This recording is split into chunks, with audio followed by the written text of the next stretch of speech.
In Queensland, here in Australia, there's been some fairly momentous changes in the aged care legislation and guidelines, and it's had a huge negative impact on our small food production business. So we really needed to pick up our marketing game. We're going back about 2 years or so now, and I started to browse the internet to find out who could help us to inject some marketing expertise into our business.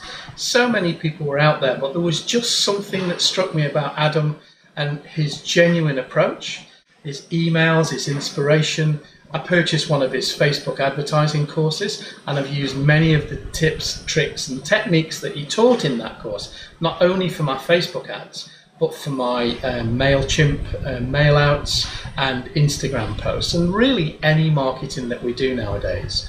So he's been a great help and a great service to us, enabling us to realize that marketing is a very important aspect of our business, which we really didn't think so before, and to maintain regularity, make sure that the branding is always the same, the colors are the same, the fonts, and the message is very consistent. So whenever we think of marketing, Adam really is our go-to guy.